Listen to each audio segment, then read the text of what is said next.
Uncle's cat. So I went to the university library and I got a copy of this for free.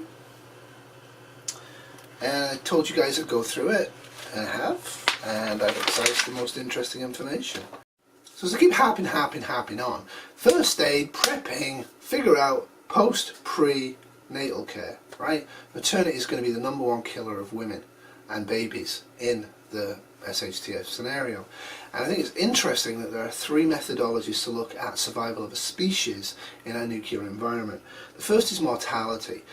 If there's enough civets, if there's enough rads hitting the species over a period of time, over a bigger area, the species just will die off, called mortality. That's the theory that I believe Guy McPherson's using when he reckons that all the 600 nuclear power plants around the world will just go pop and spray all its radiation across the atmosphere. I don't buy that one. It's a factor. I don't live near one. I'm trying not to live downwind. But the other one is fertility, and like I said, you can actually get about a 50% reduction in sperm count and ovum count by radiation doses that don't really do too much damage to the adult, but are actually going to seriously impair the adult's ability to reproduce and also to carry a term. Stillbirths will rise as well. There will also be with higher levels of radiation mass sterility, and humans are the most susceptible to this. Maybe consider getting armor-plated underwear. One of the sections of this actually gets into it. It talks about mortality, it talks about lethal dose. Lethal dose is a radiation dose that will kill 50% of the population experiencing the dose within a period of 30 days. And you can get lethal doses from acute short-lived radiation and also from chronic long-lived radiation. And in nuclear war, some people are only going to get acute and die, some people are going to only get chronic and die, and some people are going to get acute and chronic and are going to die. There is a chance that you could limit your exposure to radiation if you take some preps for it, which this video is not going to go into. But what I thought was interesting here, and I'm going to read this to you, looking at lethal dose for different taxonomy groups. So there's the rad and there's the grey, the GUI. So the book also uses the grey. The modern way of looking at it would be the rad. And I'm not going to get too much into that. But the bottom line is, mammals don't require very much radiation before lethal dose occurs. Birds are slightly more resistant. Reptiles are a bit more resistant than birds. And amphibians are a little bit in between all of those groups. So birds, mammals and reptiles and amphibians are going to have lethal dose their populations at gigahertz levels that are actually not that large. Maximum would be 40 in amphibians. Humans would be less than 10. And what does that mean? It means 1,000 rads. It won't take you much research to figure out that 1,000 rads from a nuclear war is a very, very possible dose, and upwards. So burying yourself into the ground and staying in the ground and not drinking water and not drinking food contaminated and not going outside for any reason at all for a period of days to weeks to months is absolutely fundamentally critical in reducing your lethal dose rate from any rads exposed.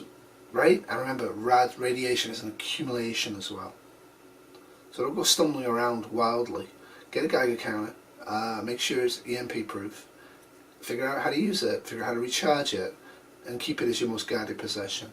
Once you have your sterile area that's not very radiation contaminated, when you emerge above ground again, be very, very careful.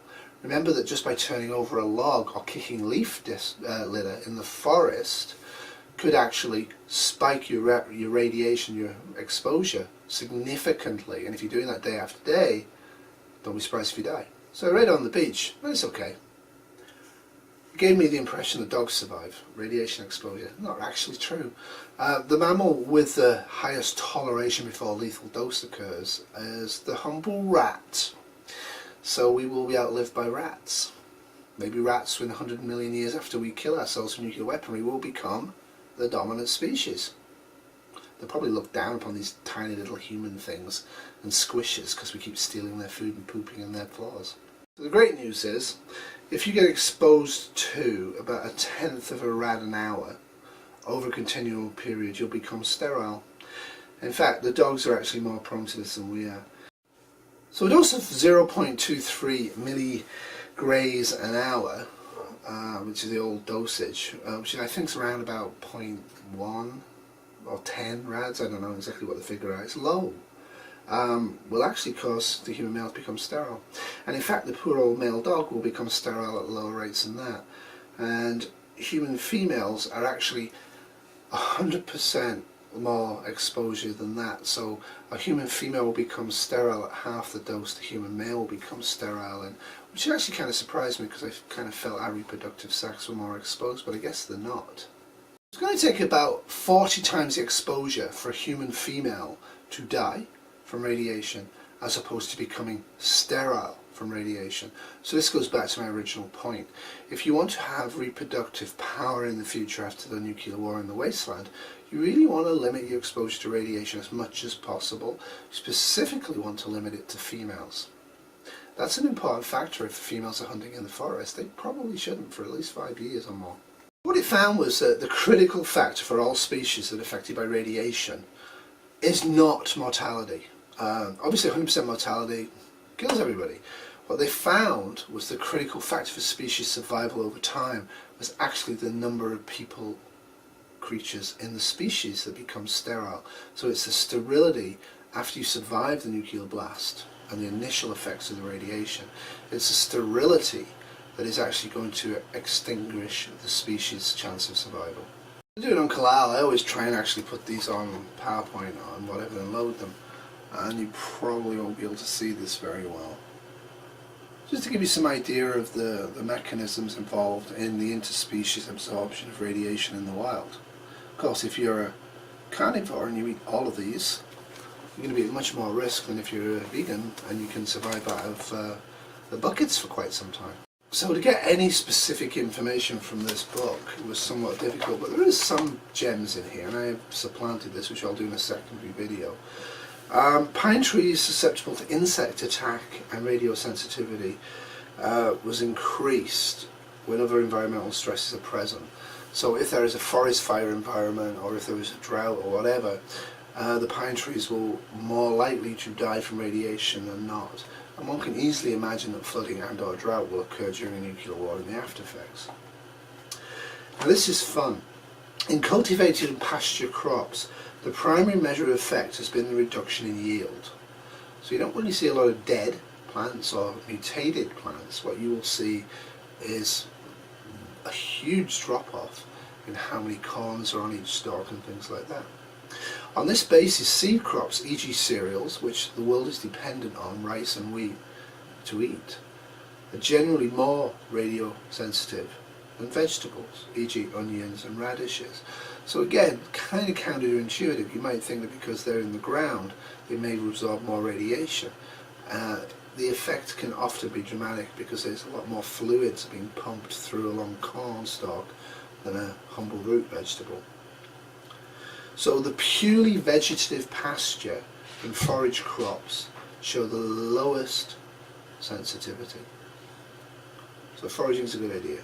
So in terms of what gets affected out there in the wild that you might be able to forage, remember everything you forage is going to have radiation in it. The more you eat, the more chance you have of becoming sterile and then dying. Coniferous trees are going to survive the longest, then deciduous trees, then shrubs, then herbaceous species, then lichens, and then fungus. Because I said that the wrong way around. Fungi are going to live and they'll be less susceptible than coniferous trees like pines. So to this date, the 1 rad per day, 365 rads over the course of a year, as the maximum safe dose for a human or anything, has not been challenged. There is some suggestion that you can push that to 500 rads and be okay. If you look at any chart of a nuclear bomb and figure out how many rads are present in the atmosphere, and then will be on the soil, in the water and in the animals, it becomes abundantly clear that you need to get into a fallout shelter, either a real one or a made one, and stay in it for 3 months if you can. A week or two is much better than 2 days. 2 days is much better than no days. But you can, if you're a prepper and you've got the space and the foreknowledge of this and you're worried about this, you should be able to stay in a temporary fallout shelter for 3 months. That would be the absolute ideal. So that's it for part 2. There will be a part 3. The part 3 is going to be the accumulation of facts that I found about plants, fishes, animals and humans in a nuclear radioactive environment. What's going to last longest, what's going to be killed off quickest. I think it's really vital information. I hope we never ever use it. Remember, in SHTF, tomorrow will always be worse than today, unless you prepare. So let's prepare. Toodles. It's coming down. It's coming down. It's raining outside. You've nowhere to hide. She's asking you why you think it's funny. It's coming down. It's coming.